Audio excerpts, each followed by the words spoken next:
pas facile la vie de petit marin. Je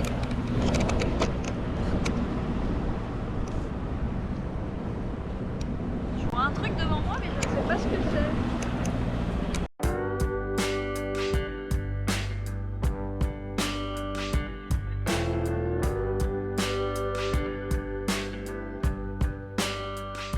Ça y est, après une semaine passée ici, on quitte Lanzarote. Super semaine, on a bien visité l'île. Et il est temps d'aller voir le reste des Canaries. Enfin, en tout cas, ce qu'on peut voir.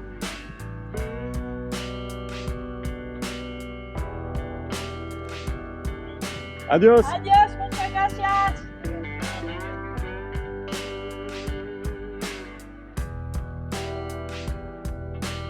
Je suis toujours triste de quitter un endroit, mais je sais que je vais être heureuse d'en trouver un autre. Ah ouais, il y a une régate. Il y a une régate. Ah ouais. Il y a 4 nœuds de vent réels. Ça ne doit pas aller vite.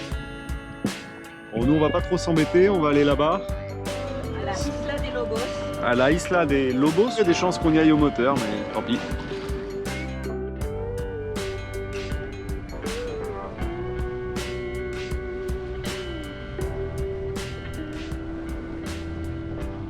Pareil, c'est le second mouillage le plus beau après le premier que l'on ait fait des Canaries, le premier que l'on ait fait à la Graciosa.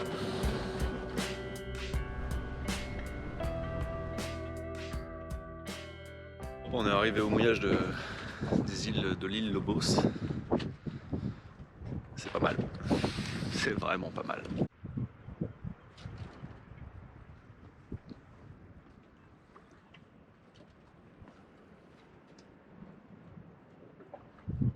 Pas mal, hein? Magnifique. Tu t'en sors? Pardon? Tu t'en sors? Ouais. Tu veux nous expliquer ce qui s'est passé? On s'est aperçu que la télécommande du guindeau ne marchait plus. Ça fait un moment, hein? Ça fait un moment et j'ai testé la télécommande du guindeau parce que le contacteur à pied marchait, donc je me disais que c'était pas le boîtier, c'était juste la télécommande. Et en fait, j'ai testé la résistance de la télécommande, donc ça fonctionnait très bien. La télécommande marche en soi, donc c'est qu'il y avait un problème au niveau du relais. Et lorsque j'ai ouvert le relais, il y avait de l'eau, tout est corrodé, tout est plein de flotte. Tu vois, tout ça là, ça c'est la télécommande du contacteur à pied. Bah comment ça se fait qu'il fonctionnait alors? C'est encore un miracle. C'est un miracle et puis c'était dangereux. Donc je suis en train d'essayer de refaire les branchements, de réfléchir à comment faire passer ça à l'intérieur peut-être. En attendant, on va le laisser comme ça. Et je pense qu'on va être bon pour changer les câbles du guindeau. Oh oh. Ouais. Mais tu vois, on voit de la rouille qui apparaît partout. C'est pas bon signe. J'ose même pas imaginer la tronche des câbles à l'intérieur qui doivent être tout noirs à l'image de ceux-là. Ouais. Normalement, c'est pas censé être comme ça. Donc, je pense qu'on est parti pour tout changer. Ok, donc on va à Grande Canaria plutôt que prévu alors. Ouais, parce que là, c'est des risques d'incendie, de tout péter, de court-circuit. Enfin, je suis pas suffisamment fort en électricité pour deviner les problèmes, mais en tout cas, l'incendie, j'ai pas tellement de doutes. En fait, à l'origine des dégâts, c'est le domino des feux de nave qui était au-dessus du relais et qui a coulé dessus, qui a pris l'eau et qui a coulé dessus. En fait, j'avais fait l'erreur au tout début des travaux, j'y connaissais pas grand-chose, j'avais tout recablé à l'identique. Et même si j'avais étanchéifié la boîte Plexo, visiblement, ça reste une grosse erreur de débutant. Je me dis aussi qu'on a eu un peu de chance. Voilà. Donc là, je vais refaire tout. Heureusement, j'ai tout le matos pour ça. Sauf pour changer les grosses cosses comme ça. Et là, il va falloir changer les fils et changer ces grosses cosses. Donc je vais les nettoyer, on va réutiliser comme ça en attendant. Ce qui va être chiant, c'est il faut que je trouve une grosse pince. J'espère que les chips en auront une. Pour pouvoir sertir ça avant de le souder. Je pense qu'il faut que je le soude. Sertir les grosses cosses comme ça, parce que ça, je peux pas le faire à la main. Il me faut la grosse. Donc voilà, le mouillage de la Isla de Lobos, ça donne ça, travaux, réparation. La base.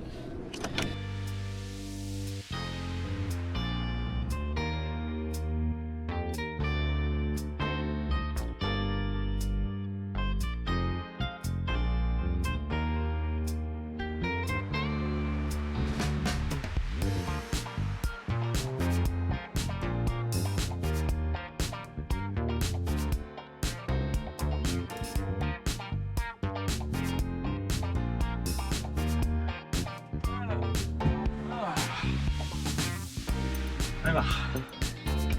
Le feu de marche, le feu de navigation marche.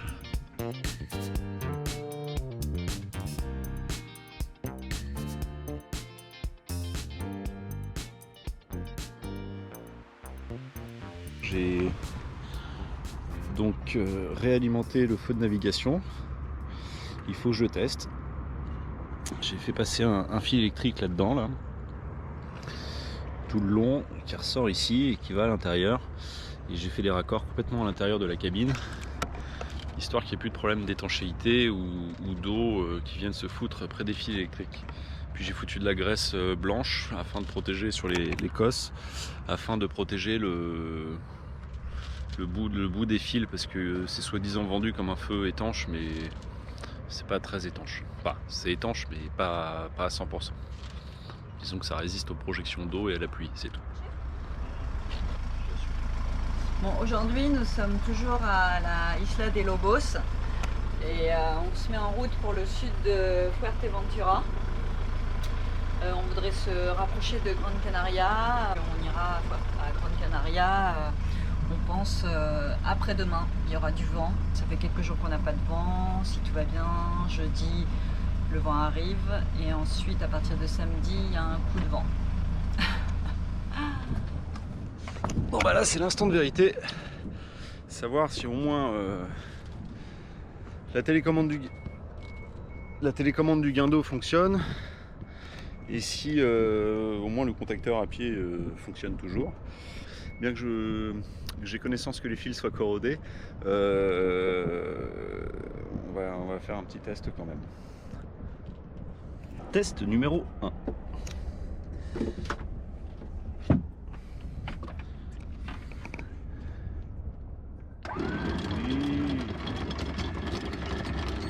Et bien sûr, test numéro 2. Oui, aussi.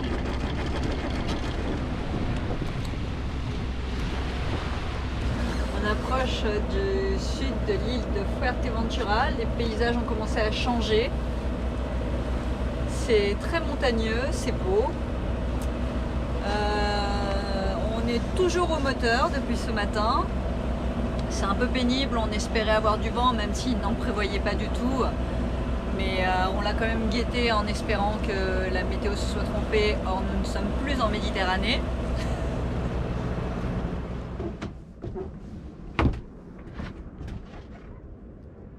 C'est pas le plus beau mouillage du monde, mais après 7 heures de moteur, et pour un mouillage qui était censé juste être un mouillage de protection pour la nuit, on a quand même droit à un superbe spectacle.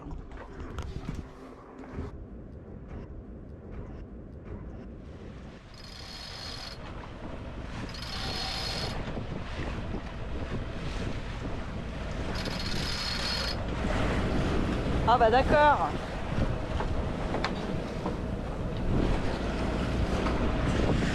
C'est comme ça qu'on prépare les manœuvres.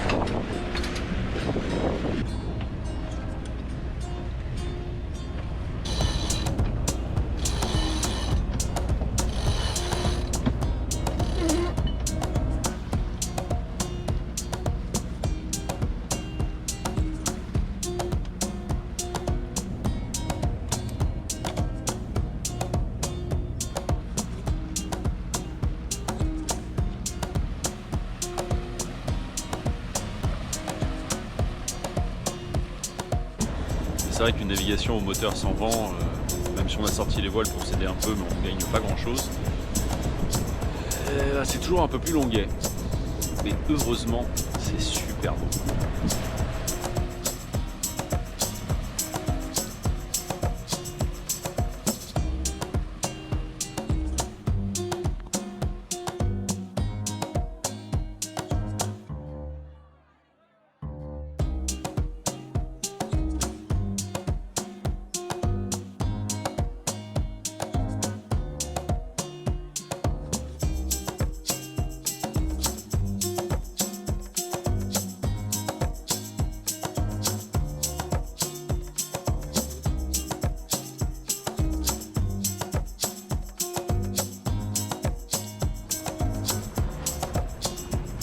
Ça y est, on arrive. On va mouiller là-bas. Il y a déjà un bateau qui n'a pas l'air de trop rouler, un peu quand même. L'eau a une couleur délicieuse. Couleur 20 degrés. Non, c'est très sympa. Allez, on voit le fond. Là. C'est que du sable, ça c'est très bien. À quoi il faut faire attention quand on est aux Canaries, visiblement, c'est comme c'est des roches volcaniques, forcément. On arrive dans des mouillages et on a l'impression que ce sont du sable en dessous. Et en fait, il y a juste ça de sable et tout le reste, c'est de la roche volcanique. Donc, ce qui fait que l'ancre n'accroche pas. Et donc, s'il y a du vent, bah, on dérape. Oh, le courageux, il va se baigner.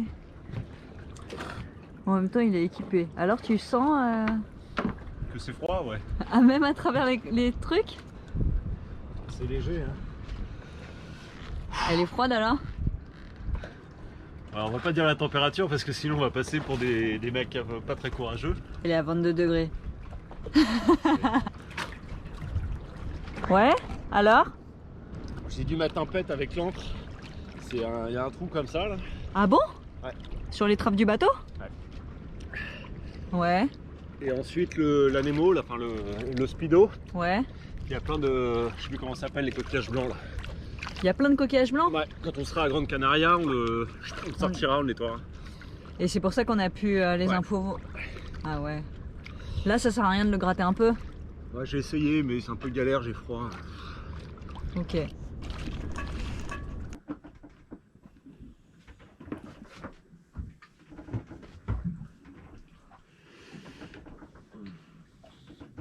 Il est 6 h du matin, nous sommes déjà en retard.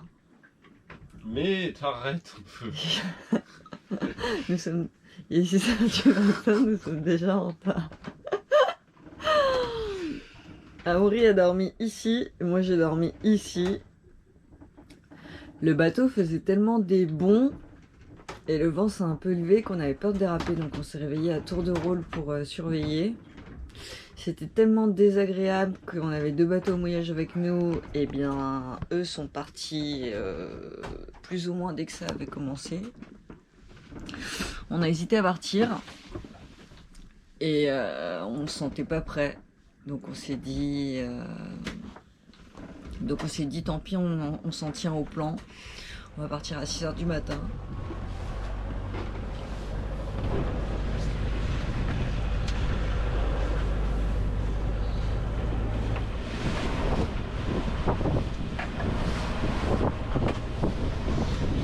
C'était la pire nuit. C'est comme si on avait passé on avait dormi sans aucune protection.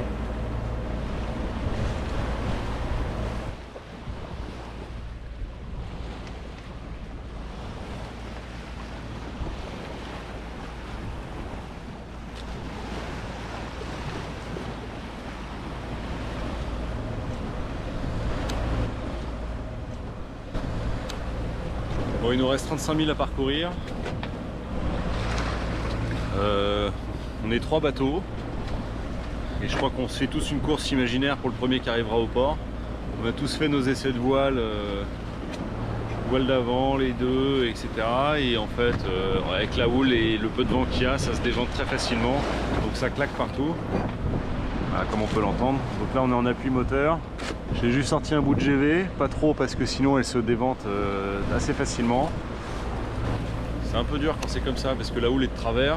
Il n'y a pas grand chose mais suffisamment pour faire que les voiles n'arrivent pas à rester gonflées. Et puis ça secoue un peu dans le bateau, c'est chiant.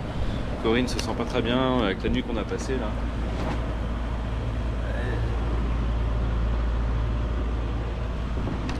Bon, il va être temps d'affaler parce que le vent tourne. Il n'arrive pas à tenir la voile gonflée. Est-ce que ça bouge? L'avantage des GV en rouleur, c'est qu'on peut, quand il n'y a pas beaucoup de vent, les enrouler en vente arrière. Et ça, c'est pas mal. Ouais, on perd un nœud. Bon combat la voile dans ces conditions, enfin la voile, le bateau à moteur dans ces conditions, c'est super chiant. Pas que du plaisir. Mais on arrive à Grande Canaria, on va pouvoir bricoler un petit peu. Si on a de la place au port. Et il nous faut de la place au port.